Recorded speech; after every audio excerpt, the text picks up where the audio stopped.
Welcome back to the Vegas Take, everybody, and we're sitting right here with one of the best boxers of all time, no question about it, and his Undisputed Truth show continues at MGM, and this is a show that's been going on for years now. Fantastic reviews. It's a great show. You got to get out and check it alongside my co-host, Mike Cameron, and we're here with one of the best ever in the sport of boxing, Mike Tyson. Mike, thanks for joining us. Do you like the way I clap? Like there's all these people here? It's quite a few people. It's quite a few people, right. There are all these people when they show up. Mike, I got to ask you this first question. When you started doing this show, did you ever imagine that it would be as popular as it has become? It'd be going on for years, great reviews. Did you ever think it'd be as big as it has become?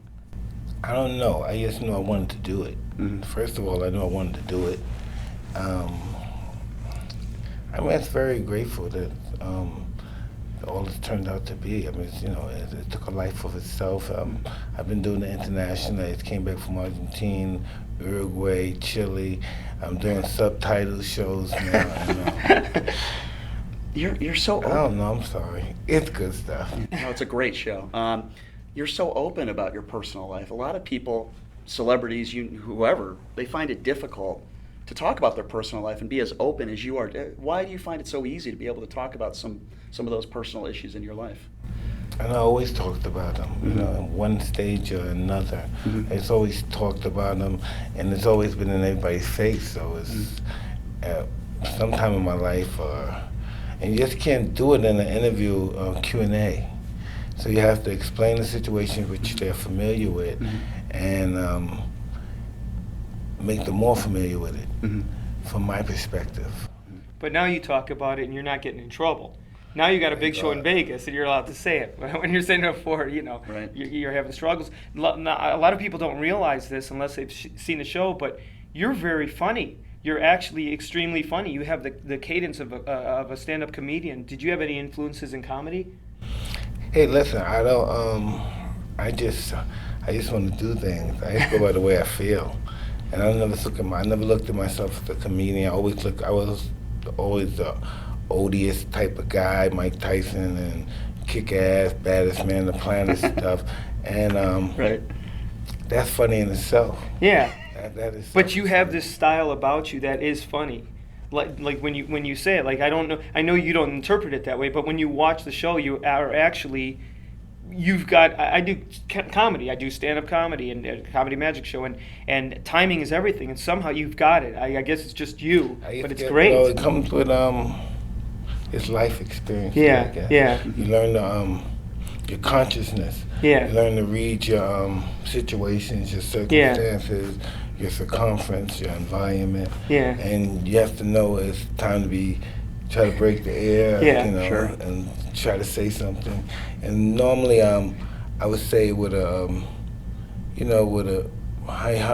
some people say, like a manliest, from a sexual perspective, a misogynist perspective. If I was with men, and guys would laugh. Something I would never say in front of a mass crowd of people. Yeah. Right. And some of my ethnic jokes, they would laugh, but I never thought of it as entertainment perspective.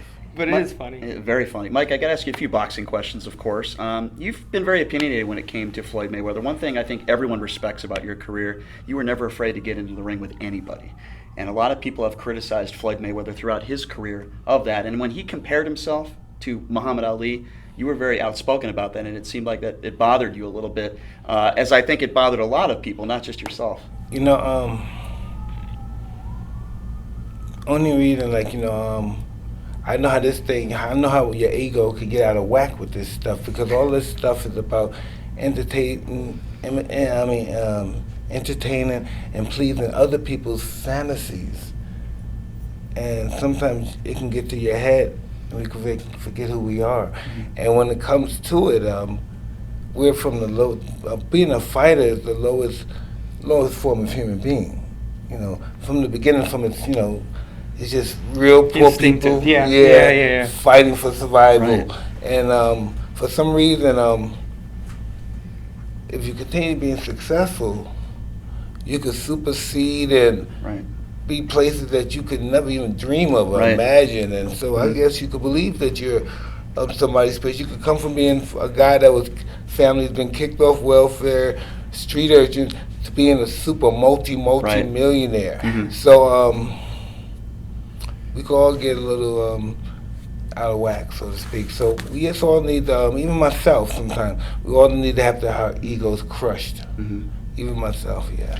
Who's the face of the sport right now? You know, you look at MMA and how popular MMA is, and you know, yeah, sure, you got Triple G, you got Canelo Alvarez. There are some really They don't have a face now. Right. Boxing doesn't have a face Right. anymore, because these guys are fighting all the time. They're entertaining Yeah. people, and if there's one guy ever coming in, he's running the whole fight. If he's doing any of that stuff, you never see him again. So that's Right, what it is. right. You have to fight. It Like, Does that becomes bother so- you though? That's No. got to bother you a little bit. That your sport is maybe not as popular as it was when you were there. No, this is great. I'm still getting entertained. I'm Right, watching. right. I'm watching the UFC. Right. And every now and then there are some exciting fighters coming up. You just watch, but you're just getting disappointed. Mhm. You know, Well, you're a big fan of UFC. I mean, we see you at the fights and whatnot. And so my question to you is, if you were in your prime now, with the UFC being the way it is, do you think you'd go into MMA, or would you just stick with the boxing? I don't know if I would. If I get a $40 million payday, yeah, maybe if I could do both. This Okay, is say the money was the same. I'm talking No about doubt about it. No doubt about it. Just for this. Because listen, in boxing, you only have your hands Yeah, and stuff. yeah. And just say your hands Yeah. are not doing Can you do that again, but towards Brian? Just No, punch no. him once. So when things are not going good with your hands, you gotta go for some Right, legs. right, right. And that's you see that in Right, boxing, I get right. fucked up. Hey, come here, Right. motherfucker. Like, whoa, that was kind of violent. Whoa, hit that way, hit that way. I got to ask you this, Mike. What? A fighter that you've never been in the ring with before, Mm.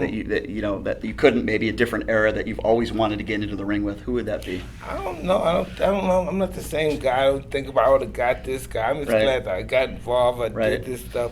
And to be honest, most of this stuff, me being a boxer, came from mostly like it's I don't know, ego stuff. Mhm. Idolizing these guys and wanting to be like these guys and wanting to make my mentor, my trainer, Customata happy. All Right, that stuff right. comes with success. Having somebody you want to make happy, like a son wanting to make his father happy. Those are the guys that become successful. Yeah. They don't do it for themselves. Yeah. They only do it because the person they're doing it for wants it for them. Yeah, But that's the only reason they do it. but you because did a he- lot for others. You were just Yeah. a kid when you started, and you've got people whispering in your ear, and your skill was, I'm gonna beat the hell out of somebody. It was. No, but it I had to be- had Customado, and it wasn't Right. more. It wasn't somebody in my ear. It was somebody in my heart, in my mind. Oh, I got you. Somebody that Right. I. Yeah. But after that, you had people that took advantage Oh, of no, you. there's no doubt about it. Right. And that's like Jake LaMotta says it's better than anybody, and it's almost eloquent in the way he says it because of his voice. His voice, Yeah.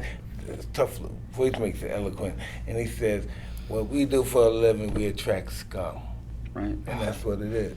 What we do for a living attracts scum. I don't know if you ever think about this stuff, but if, for example, a guy that did take advantage of you, say a guy like a Don King, if he was sitting here, what would you say to him?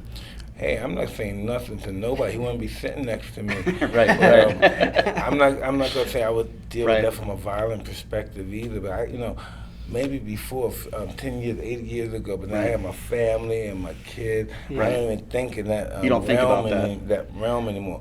About like I want to kill this motherfucker. Fuck him. I hope he dies. No, I don't even go there no Right. more. If That's he good. goes, Yeah. I just don't go there. No, it's from a Right. it's from a human perspective. Yeah. Just before, when I was younger, I wanted to die. I didn't care. I was suicidal, running in Oh, the wow, tree. yeah. Fuck you. And now I got older. Right. I want to live. Mhm. I want to see my kids. I don't want them to die before me. I want to die before them. I want to see them. Right. I want. Hopefully, we have grandkids. I want to experience that stuff Mhm. now. But yet people do disrespectful things still, and you handle it in a great way. And let me give you an example of that. I couldn't believe it. A couple of years ago, you're in Canada, you meet a mayor out there, and then you go on this TV show, and this guy asked you the worst possible question anybody could ask. Disrespectful. Extremely Disrespectful. disrespectful. And I was surprised you didn't hit him. No. Yeah, you did. I am too, but know what happened? I am too. It's my fault because I got involved with some political debate. Right. I met Rob Ford, hmm and I happen to like him a lot. He's And- quite a personality, that and guy. once I'm talking about from everybody. Right. white guys, black. That was bad. That from I don't know, from England, from a Canadian perspective, that was a really bad thing to do. Me to be with him and to find out that he's really an awesome person. And then when I met him, the day I met him, I was in there and he started laughing. I must have said something, and he started laughing.